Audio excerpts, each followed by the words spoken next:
నమస్తే, this is Sourya. Welcome to our channel. మనతో పాటు సీనియర్ జర్నలిస్ట్ దుర్గా వడ్లమాన్ గారు ఉన్నారు. వారితో మాట్లాడదాం. ప్రస్తుతం గరికపాటి గారి ఇష్యూ అయితే వైరల్ అవుతూ ఉంది. సో ఎందుకంటే సామాజిక అంశాల మీద మాట్లాడుతూ ఉన్న గరికపాటి ఈ రోజు అంత అవమానకరమైన మాటల్ని అయితే చవి చూస్తున్నారని అనిపిస్తుంది. అంటే ఆయన కావాలనే అన్నారా, లేదు ఏదో ఫ్లోలో వచ్చేసిందా, అసందర్భంగా మాట్లాడిన మాట, అసలు ఏమనుకోవచ్చు దీన్ని ఇంకెవరైనా మధ్యవర్తులు దీన్ని వేరే విధంగా దీన్ని డీల్ చేస్తున్నారు అనే వార్తలు కూడా వినిపిస్తున్నాయి. సో దీని వల్ల ఎవరికి లాభం, ఎవరికి నష్టం?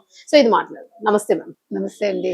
మ్యామ్, గరికపాటి గారు జనరల్ గా ఆయన మాట్లాడేటప్పుడు వ్యంగ్యాత్మకంగా మాట్లాడతారు. సో ఇది అందరికీ తెలుసు. కొంతమంది చాలా ఫన్ గా దాన్ని ఎంజాయ్ చేస్తూ ఉంటారు. కొంతమంది అయితే ఇలా అనేసాడు ఏంటంటే సీరియస్ గా తీసుకునే వాళ్ళు కూడా ఉంటూ ఉంటారు.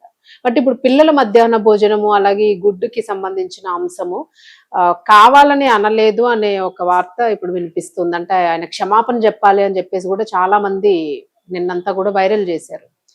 సో దీనికి మీరు ఏం చెప్తారు, అసలు మీ విశ్లేషణ ఏంటి? ఇప్పుడు మీకు సాహిత్యంలో ఎలా ఉంటుందంటేనండి, వ్యంగ్యార్థం, వ్యంజనం, అలా మనకి రకరకాల పదాలు ఉన్నాయి. అంటే ఒక విషయాన్ని మనం స్ట్రైట్ ఫార్వర్డ్ గా చెప్పేయడం, లేదు కొంచెం అందంగా భావాత్మకంగా చెప్పడం, లేదు వ్యంగ్యంగా చెప్పడం. అంటే భలే చెప్పావే అంటాం చూడండి. అవును, ఆ భలే చెప్పావేలో తీసుకునే వాళ్ళని బట్టి ఉంటుంది. వ్యంగ్యం ఉందంటే నీ మొహం ఏం చెప్పావు అనే అర్థం కూడా వస్తుంది, వాచ్యార్థం. సో ఇట్లా ఉంటాయి. ఆయన అన్నది ఏంటంటే గుడ్డు గాడిద గుడ్డు అని ఎందుకు అన్నారంటే, అది ఆయన గుడ్డు పెట్టద్దని కాదు, పిల్లలకి పెట్టద్దని ఆయన చెప్పారు. ఎందుకంటే ఆయన ఒక స్కూల్ పెట్టారు, స్కూల్ హెడ్ మాస్టర్ గానో లేకపోతే ప్రిన్సిపల్ గానో చేశారు. తర్వాత ఆయన టీచింగ్ లో ఉన్నారు. పిల్లల మంచినే కోరతారు ఆయన. అంటే ఆయన ఉద్దేశం ఏంటంటే, ఏమవుతోంది ఇప్పుడు ఉపాధ్యాయుల పని నేను చెప్పాను మీకు, బోధనేతర సిబ్బంది చేయాల్సిన పనిని బోధనా సిబ్బంది చేస్తున్నారు. సో వాళ్ళు బోధన కుదరట్లే సరిగా, దాంతో పిల్లల చదువులు కుంటుపడుతున్నాయి. మీకు అర్థమైందా? వీళ్ళు పొద్దున్నే వచ్చి హాజరుకి ఒక యాప్ లో హాజరు ఇవ్వాలి. అవును. తర్వాత మధ్యాహ్నం లీప్ యాప్ ఏంటో నాకు తెలియదు అది. అందులో ఇవాళ ఎన్ని గుడ్లు వచ్చాయి, గుడ్లు లెక్క టీచర్లు తీసుకోవటం ఏంటి, తర్వాత భోజనాలు రుచి చూసి భోజనం బాగుందని లీప్ యాప్ లో చెప్పాలి.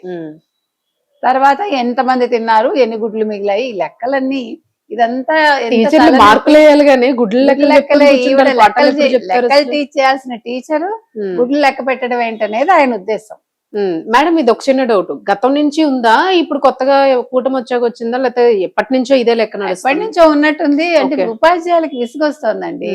నాకు మా ఇంట్లో కూడా టీచర్స్ ఉన్నారు, వాళ్ళు అదే గొడవ పెడతారు. కనీసం ఈ గవర్నమెంట్ వచ్చాక మారిస్తే బాగుంటుందని. ఇట్లా మాట్లాడటం వల్ల ఇది ఒక ఇష్యూ అయ్యి దీనికి ఒక పరిష్కారం వస్తుంది అనేది ఆయన ఉద్దేశం అయి ఉండొచ్చు. దాన్ని వైసీపీ వాళ్ళు వక్రీకరించి, ఈయన పిల్లలకి భోజనం పెట్టద్దన్నారు, మధ్యాహ్న భోజనం పెట్టద్దన్నారు, గుడ్డు పెట్టద్దన్నారు, గుడ్డు పౌష్టికాహారం వద్దన్నారు. కాదు, మీరు అన్ని పెట్టండి కానీ బోధన సిబ్బందిని మీరు ఇబ్బంది పెట్టద్దు. బోధనేతర సిబ్బందిని పెంచుకుని వాళ్ళ పని వాళ్ళు చేయనివ్వండి. వీళ్ళు టీచింగ్ చేయలేకపోతున్నారు. దీనివల్ల ఏమవుతోందంటే వీళ్ళు వీటిలలో పడి చదువు వాళ్ళకి సరిగా చెప్పలేకపోతే మీకు ఉత్తీర్ణత శాతం తగ్గిపోతుంది. సో ఉత్తీర్ణత శాతం తగ్గిపోయేసరికి వీళ్ళు పక్క మార్గాలు పడుతున్నారు కొంతమంది. అంటే చివాట్లు తిరగకుండా ఉండడం కోసం ఎక్కువ మార్కులు వేయడం, సరిగా రాయకపోయినా అట్లాంటివి చేస్తున్నారేమో, మనకు తెలియదు. అవును. సో ఇవన్నీ జరుగుతున్నాయి. అందుకోసమని ఆయన ఈ మాట అన్నారు.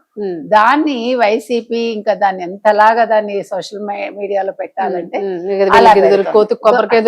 వాళ్ళకి ఏదో ఒకటి దొరకాలి. నిన్న మీకు ఉగాది, ఆయన ఏదో పెద్ద ఒక గుడి సెట్ వేసేసుకుని ఆయన ఏదో పూజ చేసేసరికి ఇంకెవడు పూజలు చేయట్లేదు.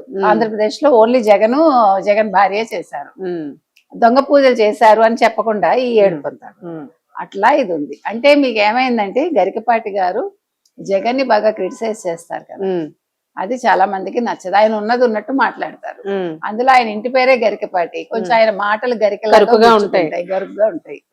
అది సమస్య. గరికగడ్డికున్నంత శక్తి ఉంటుంది. ఇంకా దేనికైనా ఉంటుందా? అది ఇట్లాగా గీసుకుపోతుంది.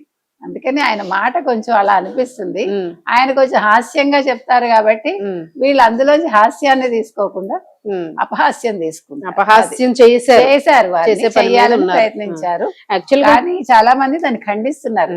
యాక్చువల్లీ మనం కూడా ఒకనొక సందర్భంలో తప్పుగానే అనిపించింది ఇదే కానీ నిన్న మనం ఏమన్నామంటే అవును ఆయన మనం కూడా ఒప్పుకోవాలి మాట్లాడింది- కదా. మనం నిన్న ఏమన్నామంటే హాస్యం కొన్నిసార్లు అపహాస్యం అవుతుంది ఉమ్, కాబట్టి మాట్లాడేటప్పుడు జాగ్రత్తగా ఆచితూచి మాట్లాడాలి అన్నాం అంతే. మనం వారిని ఏమి తక్కువ చేయలేదు, తప్పుగా మాట్లాడలేదు. మనం ఇప్పుడు ఎవరిని కూడా మనకి కించపరచక్కర్లేదండి. అవును. ఇప్పుడు మీరు ఒక మాట మాట్లాడతారు, నాకు నచ్చలేదు అనుకోండి, మిమ్మల్ని బూతులు తిట్టమని ఎక్కడా లేదు. కానీ తెలియజేయొచ్చు. తెలియజేయడం వేరు, సంస్కారాన్ని నేను తగ్గించుకోవటం వేరు. ఉమ్, ఇప్పుడు జరుగుతున్న సోషల్ మీడియాలో మన కుసంస్కారాన్ని బయట పెట్టుకుంటున్నాం. అది రైట్ మేడం. మొత్తానికి అయితే దీనికి ఒక క్లారిటీ వచ్చినట్టు అనిపిస్తోంది. దీనివల్ల ఖచ్చితంగా. పెద్ద చేసి ఎలాబరేట్ చేసి అంత రచ్చరచ్చగా చేయకుండాను ప్రజలకైతే అవగాహన వచ్చేసింది. ఖచ్చితంగా యాజ్ యూజువల్ గా అన్నదే ఇది చేయాల్సిన అంశం కదా. సో మిగిలిన మధ్యవర్తులు ఏం చేసినా కూడా పట్టించుకో